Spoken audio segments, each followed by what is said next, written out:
সুকান্ত বাবু, আমার প্রশ্ন হচ্ছে এই বাংলায় মার খাইনি, কেস খাইনি, জেল খাটিনি, বুঝলাম। সুকান্ত বাবু, আমার প্রশ্ন হচ্ছে মমতা বন্দ্যোপাধ্যায় সরকারি কর্মচারীদের হুঁশিয়ারি দিচ্ছে, হুমকি দিচ্ছে, তার সঙ্গে সঙ্গে বলছে এনআরসি করে নাকি লোকের নাম ভোটার তালিকা থেকে বাদ দিচ্ছে। এটা তো মিথ্যাচার। মিথ্যাচার কেন করছেন মমতা বন্দ্যোপাধ্যায়? উত্তর সুকান্ত বাবু। 2011 পরে সে নেতা। এক সেকেন্ড সুকান্ত বাবু। হ্যাঁ দেখো কিশোর, যেটা আজকে ছাত্র পরিষদের প্রতিষ্ঠা দিবস, সেখানে ছাত্র নির্বাচন হয় না। প্রতিটি কলেজে ছাত্র নির্বাচন না হওয়াতে যারা আজকে বয়স পেরিয়ে গেছে তারা আজকে ছাত্র রাজনীতির কাণ্ডারি। বলতে লজ্জা হয়, ভাবতে লজ্জা হয়। ছাত্র নির্বাচনকে আটকে রেখে ছাত্রদের কণ্ঠরোধ করেছে এই তৃণমূল কংগ্রেস। এবং সবচেয়ে বড় কথা, একটু আগে যে নামটা উত্তম কুমার ব্রজবাসী, উত্তম রাজবংশী নয় আমার প্যানেলে যিনি বসেছেন। এবার তোমার প্রশ্নে আসে, তুমি বললে সরকারি কর্মচারী।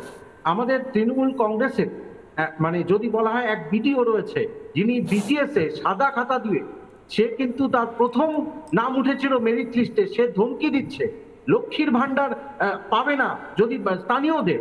একজন বিডিওকে যদি তার তাবেদার হিসেবে পরিণত করতে না পারে তখনই তাদের গাত্রদাহ হয়, তখনই একটা সরকার তাই করে। যে ছাত্র রাজনীতিতে ছাত্র নির্বাচনকে ওপর ভরসা রাখে না, কিশোর তাদের থেকে তুমি আশা করো যে সরকারি কর্মচারীদের সাসপেন্ড করা হয়েছিল, যে কি জন্য সাসপেন্ড করা হয়েছিল কিশোর? তাদের লগ ইন ক্রেডেনশিয়াল, খুব গুরুত্বপূর্ণ নথি তারা কিন্তু অন্য থার্ড পার্টিকে দিয়েছিল। সেই গর্হিত অপরাধ করার পরও যে সরকার চায় তাদেরকে বাঁচাতে যে একটা অন্য বার্তা যাবে, যখন তারা ইলেকশন কমিশন এটা নির্দেশ পাঠায়, তাহলে তারপরে তুমি বলতে পারো একটা গণতান্ত্রিক দেশে যেখানে ছাত্র নির্বাচন সংগঠিত হয় না, তাহলে সেখান থেকে এই ছাত্রদের ঘটা করে প্রতিষ্ঠা দিবস করা মানে হচ্ছে অনেকটা পুজোর মতো, এরকম একটা কার্নিভাল তৈরি, এবং যেখানে যা ইচ্ছে বলা যায়, যেমন গো অ্যাজ ইউ লাইক, যেমন খুশি সাজো, যেমন খুশি বলো। তোমার এখানে বলা উচিত ছাত্ররা ভবিষ্যতের কর্মসংস্থান কি হতে পারে, কেন এখনো যোগ্য শিক্ষকরা কেন বসে আছে, বলা উচিত ওদেরকে যে ওরা কি কি চাকরি পেতে পারে সেটা বলা হয়। এসআইআর নিয়ে যদি ছাত্রদের রাজনীতি করার মধ্যে ঢোকাতে হয় তাহলে এসআইআর কি বোঝাতে হবে। এই যে স্পেশাল ইন্টেন্সিভ রিভিশন, সেটা এসএসআর একটা হয়, কিশোর হয় স্পেশাল সামারি রিভিশন, সেটা কিন্তু হয় বারে বারে। 2003-এর পর এসআইআর হচ্ছে।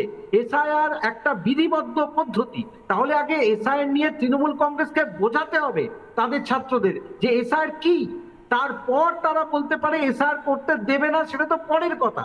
তাহলে আমি আবার ছাত্র সমাজকে বোঝাতে যদি না পারি, যেখানে ছাত্র নির্বাচন করাতে না পারি, তাহলে তো সেই সরকারের প্রতি তুমি আর কি আশা করতে পারো? তারা তো সরকারি কর্মচারীকে তার প্রাপ্য সম্মান দেবে না। এবং যারা হচ্ছে এই যে 4 জনকে সাসপেন্ড করা হলো তাদের পক্ষেই দাঁড়াবে, এবং এই তাদের পক্ষে দাঁড়ানোর ফলে কি ধরনের বার্তা যাবে এই যারা ভোট দেবে?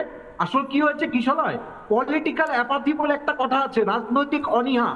আমাদের এই রাজনৈতিক ব্যবস্থা তৃণমূল কংগ্রেস অনীহা সৃষ্টি করছে, যার ফলে ভোটাররা কিন্তু আদৌ ভোট দিতে যাবে কি যাবে না তারা এই সংশয়ে থাকবে যে আধিকারিকরা, সরকারি আধিকারিকরা এই ধরনের লগ ইন ক্রেডেনশিয়াল অন্যদের দিয়ে দেয় এবং তার ফলে তাদেরকে সরকার বাঁচাতে যায়। তাহলে তুমি ভোটদাতাদের কাছে কি বার্তা থাকবে?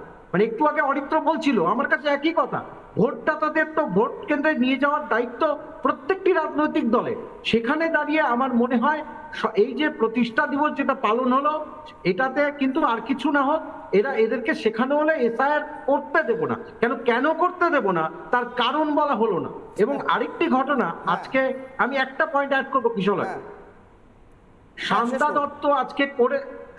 দত্ত আজকে ভারপ্রাপ্ত মানে ভাইস চ্যান্সেলর, তিনি আজকে করে দেখালেন যে নির্বিঘ্নে পরীক্ষা, যত বাধাই আসুক পরীক্ষা পর্ব কোনোভাবেই আটকানো যায় না। তিনি কিন্তু মেরুদণ্ড সোজা রেখে সরকারকে বার্তা দিলেন যে প্রতিষ্ঠা দিবস বিভিন্ন রাজনৈতিক দলের হতে পারে, আপনারা করতে পারেন, কিন্তু শিক্ষাঙ্গনে রাজনীতির চোরাস্রোত বইয়ে দেওয়া যাবে না, যে রাজনীতি এটাকে আরো শিক্ষাকে তলানিতে নিয়ে যায়। সুকান্ত বাবু, এখান থেকে আমি আজকে নানা ধরনের কন্টেন্ট দেখার জন্য লাইক করুন, শেয়ার করুন আমাদের ফেসবুক পেজ, সাবস্ক্রাইব করুন আমাদের ইউটিউব চ্যানেল। পাশাপাশি অন্যান্য ব্রেকিং নিউজের জন্য অবশ্যই চোখ রাখুন রিপাবলিক বাংলায়।